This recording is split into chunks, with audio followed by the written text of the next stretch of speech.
안녕하십니까. 이승준입니다. 오늘 제가 이제 설명드릴 검사 지능화라고 하는 거는 사실 이제 아마도 잘 아시겠지만 이제 딥러닝이라고 하는 기술이 들어옵니다. 딥러닝이라고 하는 거는 사실 이제 제가 처음에 발표할 때만 하더라도 상당히 좀 팬시했는데 이제는 딥러닝이라고 하는 게 너무나도 이제 많이 좀 알려져서 기술적인 부분들에 대해서는 저보다 더 잘 알고 계신 그 청중분들도 많이 계실 것 같습니다. 오늘 제가 말씀드리려 하는 부분은 사실 딥러닝을 이용한 기술이긴 하지만 실제로 제조 쪽에서 어떤 어려움이고 어떤 점을 감안해서 구현을 해야지 실제로 현장에 사용할 수 있는 기술이 될 수 있는지 이런 부분들에 대해서 저희가 그동안 한 5년 정도 현장에 적용하면서 이제 겪어왔던 사례를 중심으로 경험을 공유 드리려고 합니다. 그래서 오늘 이 자리를 끝나고 가실 때, 이렇게 실제로 돌아가셔서 이제 구현하시는 데 있어서 도움이 될 수 있다면 아마 제가 오늘 이제 설명드리는 보람이 있을 것 같습니다. 우선 첫 번째로 이제 들어가기 전에, 물론 여기 계신 분들은 대부분 다 알고 계시겠지만, 한 가지 제조 검사에 대해서 잠깐만 짚고 넘어가도록 하겠습니다. 제일 왼쪽에 있는 유관 검사는 뭐 말씀 안 드려도 잘 아실 거고요. 아직도 저희가 이제 고객을 만나서 가끔씩 이야기를 하다 보면 기존에 자동 검사 잘 되고 있는데 이거하고 그 지능형 검사가 무슨 차이가 있는 겁니까? 라는 질문을 하시는 분들이 의외로 많이 있습니다. 기존의 룰 베이스드 검사는 대부분 어떤 방식이냐면 컴퓨터 비전을 이용해서 기존의 그 타겟과 우리가 보고자 하는 제품의 특성을 동일하게 판정을 하는 방식에 기반합니다. 그렇기 때문에 실제로 이제 구체적으로 사례가 있고 동일한 상황이 발생하는 경우에는 아주 정확하게 빠르고 정확하게 잘 할 수 있지만 그럼에도 불구하고 아직 많은 하이테크 공정에서도 좀 사람만이 볼 수 있는 우리 한국말이 좀 이렇게 어렵다고 하잖아요. 그게 뭐냐면 비스무리한 것들. 이런 부분들에 대해서는 사실은 기존의 룰 기반의 검사로는 해결이 안 됩니다. 그래서 지금도 많은 하이테크 공정에서도 사람들이 줄로 쭉 서가지고 제품을 살펴보는 경우가 아직도 많이 있습니다. 그래서 딥러닝이 타겟팅을 하는 주로 검사의 공정의 영역은 그런 공정이고 아마 오전부터 저희 톡파졸에서 이제 전시해놓은 사례 보신 적도 있겠지만은 그게 좀 템플릿 기반이나 이런 룰 기반을 할 수 없는 공정에 대한 부분들을 하는 게 검사를 시도하는 게 딥러닝 기반의 지능형 검사라고 할 수 있겠습니다. 그래서 이제 이런 부분들에 대해서 저희가 이제 지금까지 진행해 오면서 본 부분은 오늘 말씀드릴 이 세 가지로 요약될 수 있습니다. 무엇보다 제일 중요한 거는 검출력이 제일 중요하겠죠. 그래서 제일 왼쪽에 보시는 것처럼 정확도를 높이는 게 중요합니다. 아직도 검사원이 평균적으로 이제 검사할 때 5명 정도가 줄줄 서가지고 컨베이어 벨트에 흘러가는 제품들을 들어서 보고 이게 문제 있는 건가 없는 건가 판단합니다. 그리고 그럼에도 불구하고 사람이 보는 거다 보니까 물량이 많이 쏟아질 때는 빨리 급하게 봐야 되고 또 하다 보니까 유출도 높아집니다. 여기 장표에는 1000ppm이라고 써놨지만 실제로는 이 1000ppm이라는 숫자는 큰 의미가 없습니다. 왜냐하면 이 숫자는 때로는 5000ppm이 될 수도 있고 때로는 500ppm이 될 수도 있기 때문에 그렇습니다. 우리가 딥러닝을 통해서 하고자 하는 바는 이런 부분들을 앞에 아침에 키노트에서 이제 어느 분이 말씀하셨는데 완벽한 하인처럼 언제나 일관성 있게 정확하게 찾아주는 그런 시스템을 원하는 것입니다. 그런데 이제 그래서 이런 검출 정확도에 대한 노력들을 많이 해왔고 지금도 고객들을 만나서 얘기를 해보면 대부분은 다 첫 번째 일에 집중을 하고 있습니다. 첫 번째 일을 하면 정확도를 높이는 거. 예를 들어서 우리 95% 나왔어요. 98% 나왔어요. 이런 얘기들을 주로 합니다. 하지만 저희는 처음엔 저희도 비슷했지만 한 2, 3년 정도 지나면서 느끼게 되는 것들이 제일 중요한 부분은 이걸 한 번 90%, 98% 하는 게 중요한 게 아니라 이걸 꾸준히 어떻게 유지할 수 있느냐가 더 중요하다는 것에 착안을 했습니다. 아침에 기술원에서 오신 신문수 전문님께서 얘기하셨죠. 실제로 모델을 제품이 바뀌는 주기보다 모델을 새로 만들고 데이터를 가져오는데 드는 시간이 훨씬 더 오래 걸린다. 그 얘기는 뭐냐면 쫓아갈 수 없는 싸움이 되는 거죠.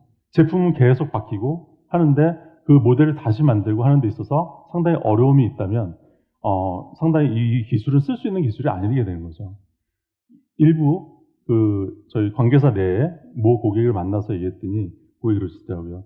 박사 인력을 컴퓨터 비전 AI 박사를 뽑아서 시켰더니 2번은 하더라. 근데 3번 다시 하라고 하니까 퇴사하겠다고 하더라. 라는 얘기를 합니다. 그만큼 이 모델을 만들고 하는 과정에 상당히 꽤 큰 공수가 들어가고 어려움이 있다는 거죠. 그렇기 때문에 저희는 두 번째의 운영 지속성이라 하는 거에 대해서 오늘 크게 강조를 해서 말씀 다시 드릴 거고요. 그리고 마지막으로 또 이거를 적용하다 보니까 기존에는 이제 많이 GPU를 쓰고 있다는 것들은 아마 다 인지를 하고 계시겠지만 이 부분을 어떻게 적용하냐. 현장에 때로는 어떤 제품 하나에 예를 들어서 말씀드리면 글라스, 우리 휴대폰에 3D 글라스라고 보통 얘기를 하는데 글라스 하나를 측정해서 예측을 해가지고 이제 화면을 따면은 한 장에 대한 이미지가 한 4기가 정도 됩니다.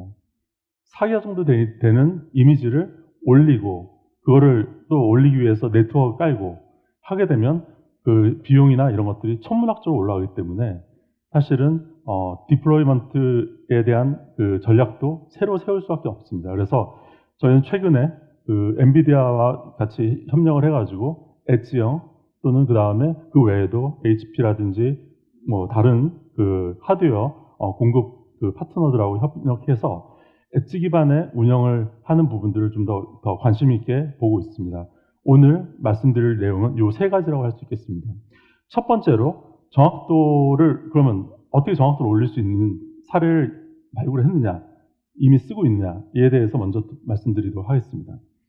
첫 번째는 전자 현미경 이미지, 보통 우리 쉽게 얘기해서 SEM 이미지라고 하고요.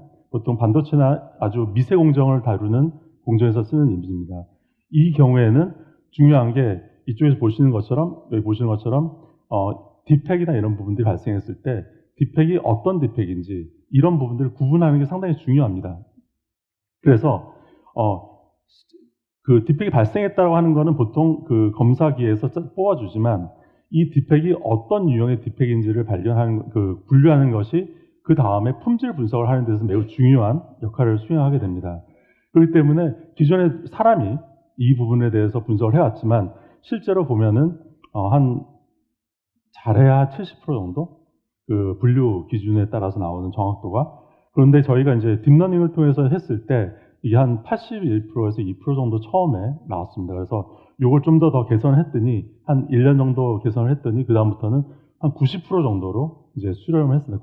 그래서 현재는 93% 정도가 돼서 더 이상 이제는 정확도의 의미는 없고 이게 실제로 얼마나 잘 지속적으로 운영될 수 있느냐가 중요하다는 판단 하에 운영하고 있는데 이걸 하면서 보니까 디펙을 분류하는 정확도뿐만 아니라 또 부수적으로 하나의 더 소득이 있었습니다. 그게 뭐냐면 지금 오른쪽에 보신 것처럼 실제로 기존에는 디펙의 종류들 사람이 분류하다 보니까 한 198종 또는 한 256종 정도가 되는 디펙을 분류를 했었습니다. 그러다 보니까 이게 하나 디펙이 딱 나오면 이거를 1번으로 해야 될지 2번으로 해야 될지 이런 부분들이 많은데 실제로 그 많은 디펙 중에는 사람에 따라 다를 뿐이지 실제로는 비슷한 우리 전문적인 용어로 얘기하자면 오쏘거나 하지 않은 그런 디펙들이 많이 있었다는 거죠. 그래서 이거를 딥러닝을 기반해서 클래시피케이션, 클러스터링 다시 해봤더니 실제 유의미한 디펙은 41종 정도. 많이 이렇게 에그리게이션이 되는 거죠. 합쳐지는 거죠. 그 다음에 또 다른 제품은 실제 37종 정도로 축소가 되더라. 이렇게 축소가 되면은 그만큼 한 종류별 디펙의 양도 많아지기 때문에 분석의 신뢰성이나 이런 것들이 급격하게 올라갑니다. 그렇기 때문에 실제로는 결과적으로 나중에 품질 분석을 하는 데 있어서 매우 좋은 개선이 이루어지게 되는 것이죠. 다음으로 이런 지금 보시는 것처럼 어떤 베어링, 그러니까 앞에서 보신 거는 전자 현미경 영상이기 때문에 영상이 비교적 깨끗합니다. 하지만 그래서 깨끗한 영상 외에도 외관에 대한 검사를 하는 경우는 꽤 다양한 영상이기 때문에 또 다른 영상으로서 AOI, 보통 우리 광학 영상이라고 하는 걸 가져왔습니다. 그래서 외경이라든지 내경을 그 분석하는 경우가 있는데 이런 경우에도 실제로 긁힘이라든지 찍힘, 기름 이런 것들을 실제로 이렇게 이거는 아주 작은 제품이고 제품 하나하나는 상당히 가격이 이게 높지는 않습니다. 하지만 이게 그 다른 중요한 제품의 부품으로 들어가기 때문에 이 품질 검사하는 게 매우 중요하고 그렇다고 사람이 볼 수도 없습니다. 그래서 이 부분에 대해서 저희가 이제 파일럿 테스트를 해봤을 때 실제로 내경이든 외경이든 정확도는 높아진다. 근데 여기서 제가 말씀드리고자 하는 것은 정확도 우리가 96% 나왔습니다 라고 하는 게 중요한 게 아니에요. 여기서 말씀드리고자 하는 것은 이제 딥러닝이라 하는 게 실제 검사를 외관 검사, 사람이 보던 것들을 하는 좀 어려운 검사를 하는 데 있어서 의미 있는 정도의 정확도를 제공해 주더라. 그렇기 때문에 딥러닝을 쓰는 것이 앞으로는 그래도 고려해 볼 만하다라는 메시지를 드리기 위함입니다. 휴대폰이라든지 그 다음에 소형 부품들, 그 다음에 또 매크로, 대형 자동차라든지 이런 부분들에서 다양한 시도를 했습니다. 비록 여기서 말씀드린 모든 제품에 대해서 지금 양산에서 모든 게 다 활용되고 있지는 않지만 저희가 이제 파일럿 테스트를 했던 대부분의 사례에 있어서 실제로 자동차 같은 경우에도 사람이 못 찾는 그런 디펙트들도 분량을 이렇게 추적해서 찾을 수 있는 그런 의미 있는 결과를 얻은 적이 있습니다. 그래서 다시 말씀드리지만 딥러닝이라고 하는 기술이 이제는 저희뿐만 아니라 실제로 오픈소스라든지 논문에 나와 있는 다양한 모델들을 활용하게 되면 실제로 쓸 수 있는 정도의 기술은 이제 어느 정도 확보되는 것 같다라는 것이 중요한 메시지라고 할 수 있겠습니다. 근데 이제 중요한 건 이거죠. 지금 앞에서 제가 서론에서 말씀드렸지만 대부분의 경우 이걸 수행하려면 이런 과정을 거쳐야 됩니다. 이미지 촬영이라든지 수집 정제, 학습, 배포, 판정 이런 일들이 벌어지는데 실제로 보면은 여기 쓴 것처럼 품질 검사원은 검사원대로, 검사 담당 엔지니어는 엔지니어대로 상당히 어려워요. 왜냐하면 학습을 시키려고 하더라도 어떻게 돼요? 그냥 학습되는 게 아니라 마치 우리가 어린이를 가르치는 것처럼 얘야 이 책을 봐라, 이 책은 보지 마라 하는 것처럼 계속 학습시키는 데 있어서 데이터를 분류하고 봐야 되는데 통상적으로 이런 데이터들을 한번 이렇게 추출을 하면 보통 만장당이 많게는 10만 장이 넘게 들어갑니다. 근데 10만 장을 눈으로 보고 이거를 이거는 분량으로 트레이닝시키고 이건 분량으로 양품으로 트레이닝시키자 하는 건 한 번은 할 거예요. 한 번 할 수 있을 겁니다. 하지만 한 3번 정도 시키면 아마 못하겠다라고 손들 겁니다. 대부분이. 그렇기 때문에 이런 부분들에 대해서 저희가 이제 얻은 교훈은 이런 모델 학습 시간이라든지 이런 시간을 단축시킬 수 있는 툴들이 필요하겠다. 그리고 비전문가도 모델 개발을 가능한 모델 추천 기능이라든지 그 다음에 데이터를 관리하고 배포할 수 있는 툴들, 그 다음에 이런 다양한 기능들이 필요하다. 이 부분들이 제가 MES를 담당하고 있지만 이 내용을 말씀드린 이유는 실제로 이 내용들이 아마 여기 계신 대부분의 제조 시스템을 담당하시는 분들이 너무 익숙하신 부분일 거예요. 하지만 검사에 대해서는 유독 아직까지 모델링에 대해서만 좀 그러니까 약간 이게 목숨 걸고 있다는 거죠. 근데 실제로 적용하려면 우리가 평소에 시스템 어떤 기능을 적용할 때 쓰는 것처럼 이런 양산에 적용할 수 있는 준비가 되지 않으면 딥러닝조차 별로 이제 신기루에 불과한 것이죠. 그래서 우선 저희는 어떻게 했냐면 이거를 다음과 같이 6단계로 정리를 했습니다. 아마 어떤 분은 이걸 7단계로 정리할 수도 있고 하겠죠. 그래서 처음 수집, 정제, 학습, 배포, 판정, 리뷰 등 이 6개의 프로세스를 이렇게 정형화시키고 이 과정은 어떤 검사든 이게 뭐 이미지 AOI든 매크로든 아니면 셈이든 간에 똑같이 다 적용이 됩니다. 그래서 그 안에서 필요한 부분이 뭘까? 예를 들어서 지금 보신 것처럼 다양한 이미지를 할 수 있도록 하는 기능, 그 다음에 이미지 오토 태깅. 오토 태깅은 아시는 분은 아시겠지만 이걸 분량 데이터, 비분량 데이터로 구분하는 것을 얘기하는 겁니다.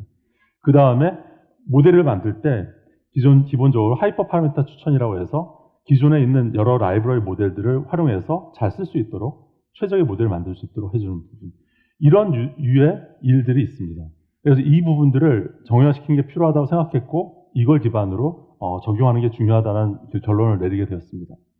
그리고 마지막으로 하나 더 말씀드리면 서버 기반의 관리하고 엣지 기반의 관리를 이제 고민을 하게 됐는데, 기존에는 저희도 지금 왼쪽에 보시다시피 서버룸에서 대부분 그 고성능 서버에서 돌리고, 그 다음에 그 인퍼런싱도 고성능 고성능 서버에서 해서 하는데, 실제로 이 네트워크 사이에 들어가는 그 레이턴시가 상당히 중요한 문제가 됩니다.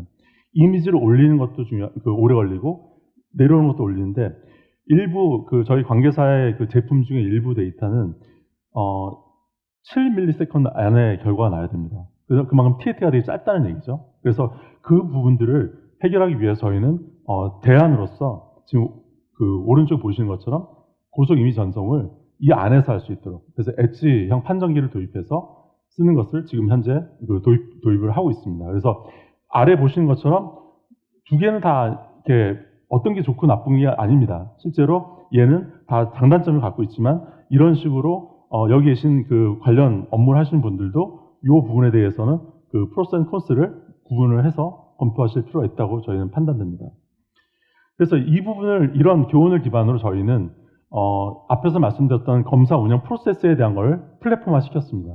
그래서 그 서비스 모듈을 수집, 정제, 학습 이걸 전체 다 할 수 있는 하나의 틀로 만들고, 그 다음 위에서 검사라든지 디펙트 탐지라든지 분류라든지 검색이라든지 이런 식의 그 다양한 응용 어플리케이션을 쓸 수 있도록 만들었고, 그 아래에는 실제로 과학 이미지, 세미 이미지뿐만 아니라 엑스레이까지도 도입할 수 있도록, 활용할 수 있도록 저희는 이제 이거를 정형화시켰습니다. 그리고 이걸 적용하는 데 있어서 중요한 게 또 뭐냐면, 고객사마다 다 상황이 다 달라요.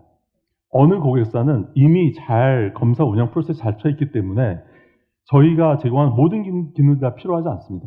이런 경우에는 첫 번째처럼 이런 그 색깔로 되어 있는 것 같은 저희가 갖고 있는 핵심 모듈들, 기술적인 그 테크닉이 들어가 있는 모듈들을 일부 도입하셔서 전체 프로세스를 하나의 그 자사 프로세스로 구성할 수 있도록 할 수 있고, 두 번째, 아예 이런 부분들 준비가 안 돼 있고 이거는 아예 그냥 통째로 해보겠다라고 하는 경우에는 두 번째처럼 저희가 그 베이스 플랫폼을 제공하고 그 위에 서비스를 개발하는 방식으로 할 수도 있습니다. 그리고 세 번째는 앞에서 말씀드렸던 것처럼 엣지라고 하는 스몰 디바이스에다가 이 플랫폼의 모든 기능들을 넣어서 이거를 검사기하고 일체시켜가지고 그 기존의 전산 시스템을 하나도 바꾸지 않고 현장에서 모든 것들이 이루어지게 하는 방식 세 가지입니다. 그래서 이 다음부터 세 가지의 방식에 대해서 한 가지 짤막짤막하게 설명을 드리도록 하겠습니다. 저희 핵심 모듈을 도입하시는 경우에 있어서 저희가 준비되어 있는 부분은 이런 부분입니다.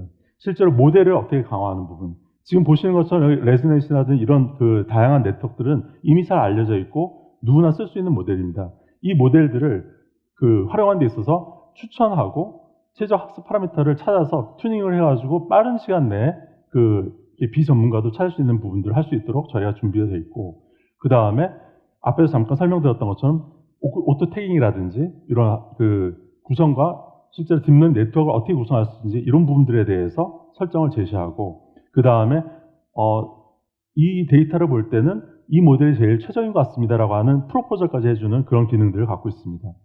그리고 또 한 가지는 중요한 부분인데요. 이걸 활용하는 데서 기존에는 보통 어떻게 하고 계시냐면 그 GPU 서버 한 대를 사서 그냥 그거 가지고 막 돌리세요. 돌리다가 나중에 필요한 또 한 대 더 모자라면 더 사고 하는데, 실제로 전사적인 관점에서 볼 때는 그렇게 하시는 것보다는 GPU 가상화를 이용해서 해야 되기 때문에 GPU 팜이라고 하는 걸 구성하는 게 필요한데, 저희는 저희 사업 그 회사의 클라우드 사업부하고 이걸 같이 협업을 해가지고 GPU 팜을 같이 공급을 하고 있습니다. 그래서 실제로 적은 그 전체 그 니즈보다 적은 양의 GPU를 가지고 다양한 그 모델들을 활용할 수 있도록 이렇게 제공을 할 수 있도록 되어 있습니다. 그래서 실제로 이 첫 번째, 두 번째가 다 잘 되어 있으면 사실 세 번째만 가지고 이렇게 활용하실 수도 있고 그렇게 된다고 보시면 되겠습니다. 핵심 검사 프로세스가 쭉 있으면 여기서 검사 장비 스캔은 아마 가지고 있을 수도 있고, 그 다음에 이미지 인터페이스는 있을 겁니다. 근데 정제라든지 모델 학습 배포 또는 결과 분석 이런 부분들에 대한 기능이 필요하시면 이 부분만 선택적으로 활용을 하셔서 실제로 정제라든지 모델링, 그 다음에 서치, 결과적으로 나온 그 이미지, 수만 장의 이미지 중에서 내가 비슷한 이미지를 찾아서 보겠다라든지 이런 작업들을 할 수 있게 되어 있습니다. 두 번째로는 아예 플랫폼 자체를 검토를 하시는 겁니다. 그래서 실제로 AI적인 운영 프로세스를 아예 저희 넥스프린트 BI 플랫폼에는 다 들어가 있고, 이 플랫폼에서 데이터를 입력하고 그 프로세스를 따라가다 보면은 자동적으로 모델이 만들어지고 모델이 배포되고 나중에 평가 관리까지 되게 됩니다. 그래서 이런 방식으로 수행을 하게 되면 지금 보신 것처럼 전사적으로 이런 데이터를, 이런 제품을 검사하는 그 사업부, 이런 그 다른 기판을 검사하는 사업부와 달라도 이런 부분들을 공통적으로 사용해가지고 전사적인 프로세스를 표준화시켜가지고 다양한 니즈에 대한 것들을 공통적으로 적용할 수 있게 됩니다. 그 안에 앞에서 설명드렸던 이런 오토 태깅이라든지 이런 것들은 기본적으로 들어가게 되는 거고요. 그래서 다양한 사업부의 이런 니즈들을 그대로 다 한 번에 활용할 수 있게 됐습니다. 그래서 그렇게 되면 실제로 오토 태깅 같은 경우에는요, 한 초기에 10% 정도 또는 한 5% 정도의 이미지를 태깅해주고 돌리고 나면 또 이제 추천을 해줍니다. 이거는 자동으로 분량으로 쫙 분류를 해주고 나머지 데이터는 자동으로 이제 태깅을 다 해주는 거죠. 그래서 이런 작업을 하게 되면 실제로 데이터 사이언티스트들이 머리를 쓰는 시간이 많이 늘어나고 실제로 손과 눈을 쓰는 시간은 많이 줄어들 수 있게 되는 거죠. 그렇게 해야지만 효율이 나올 수 있게 됩니다. 오늘 저희가 가져온 거는 아마 이거 보셨을 겁니다. 소형 검사기. 이거 이제 무선사업부 같은 데서 간이식으로 만들어서 하는 건데, 이런 경우에는 이런 아마 많이 아실 겁니다. 제슨이라고 하고, 이제 제슨이라고 해서 요즘 엔비디아에서 만들어서 쓰고 있는 엣지형 디바이스인데, 이거 하나만 가지고 이 안에 모든 플랫폼이 들어가서 실제로 이 안에서 모든 일이 다 끝나게 됩니다. 그리고 이런 대형 검사기 같은 경우에는 이미지 사이즈도 크고 하기 때문에 얘는 사실은 이제 여기 써놓지는 않았지만 엑스레이 이미지입니다. 배터리와 같은 우리 이제 2차 전지 같은 경우에는 배터리 유형이 다양하게 있는데 꽤 위험한 지금 제품입니다. 그게 난이도가 있는 제품인데, 이걸 엑스레이 검사를 했을 때 그 안에 제품 극판들의 배열이라든지 이런 것들은 상당히 중요한 품질 특성이 되고 해서 이런 부분에 대해서 이런 엣지형 중형 미드 사이즈의 데이터 프로세싱 유닛이 들어가서 이 검사기 하나만 가지고 모든 딥러닝 프로세스가 운영될 수 있게 됩니다. 그래서 이런 유형 가지고 하게 되면 이 외에도 다양한 지금 앞에서 보셨던 컴팩트형, 그 다음에 스탠다드형, 그 다음에 미드 사이즈, 그 다음에 실제로 하이파워. 이런 하이파워 같은 경우에는요, 우리 저희 서버룸에 들어가는 방식이 아니라 이런 엣지 디바이스 같은 경우에는 일반 공장 바닥에 놔둬도 습도 관리라든지 이런 온도 관리, 이런 다양한 서버의 기본적인 관리들을 다 해주기 때문에 굳이 서버룸까지 넣지 않아도 됩니다. 다만 현장에서 데이터량이 아주 많거나 한 경우에는 이런 하이파워를 쓸 수도 있고, 그 외에는 이런 미드 사이즈나 스탠다드 사이즈를 구성해가지고 실제로 쓸 수 있어서 데이터 센터에 쓸 수도 있고 로컬에 쓸 수도 있고 다양한 조합이 가능하게 됩니다.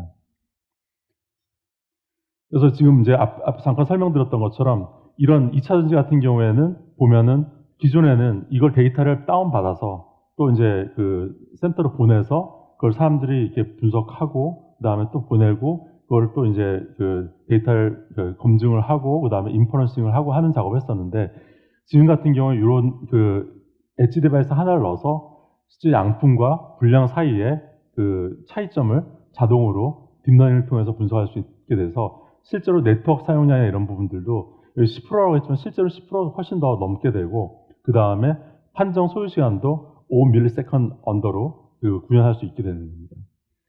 그래서 실제로 이제 지금 보시는 거는 이렇게 다양한 이렇게 UI 화면을 보고 계신데, 이게 이제 지금 토파즈로 해서 전시하고 있는 솔루션의 모습입니다. 요거는 솔루션의 UI 프레임워크이고요. 요거는 아주 가벼운 웹 기반으로 이제 되어 있기 때문에 또는 이제 고객사의 시스템에 어댑테이션이 될 수 있도록 구성이 되어 있어서 이 부분은 쉽게 적용이 가능하게 되어 있습니다. 그래서 이런 기능들을 그대로 활용하셔도 되고 공정 현장의 특성에 맞게 좀 변화시키면서 쓰실 수도 있도록 해놨습니다. 그래서 자세한 이렇게 이미 보셨을 수 있겠지만 더 자세한 궁금하신 점이 있으시면 끝나고 나서 토파즈로 오시면 이 내용에 대해서 좀 더 설명을 드릴 수 있을 거로 예상이 되고요. 마지막으로 이제 드리고 싶은 부분은 다시 한번 강조드리지만 우리 제조라고 하는 부분은 연구소가 아니기 때문에 한 번 일회성의 그 분석이나 이런 것들이 중요하지 않습니다. 물론 그거 중요하죠. 중요하지만 그걸로 끝나지 않습니다. 중요한 부분은 실제 현장에 대한 그 진단부터 그다음에 그 제품의 솔루션과 인티그레이션 구축, 그다음에 나중에 안정적인 유지 보수까지가 돼야지만 이거는 현장에 쓸 수 있는 거지, 그렇지 않으면 현장에 쓸 수 없는, 그냥 그 TV에나 나오고 그냥 뭐 버즈워드처럼 왔다 갔다 하는 기술이 될 수밖에 없습니다. 그래서 저희는 SDS는 이제 관계사뿐만, 저희 삼성 관계사 외에도 외부 많은 고객들을 대상으로 사업을 하고 있지만 항상 그 구축을 하고 나서가 더 걱정이었습니다. 구축하고 나서 안정적 운영이 되지 않으면 저희의 신뢰를 잃어버리게 되고 그 다음부터는 저희 사업을 할 수 없습니다. 그렇기 때문에 저희는 항상 중요하게 생각하는 것이 이런 전체적인 프로세스와 그 다음에 안정적 유지 보수까지 책임지는 이 전체적인 프로세스가 중요하다고 생각하고요. 제가 오늘 준비한 건 여기까지고요. 그 바쁘신 시간 내주셔서 감사드리고 경청해 주셔서 감사합니다. 감사합니다.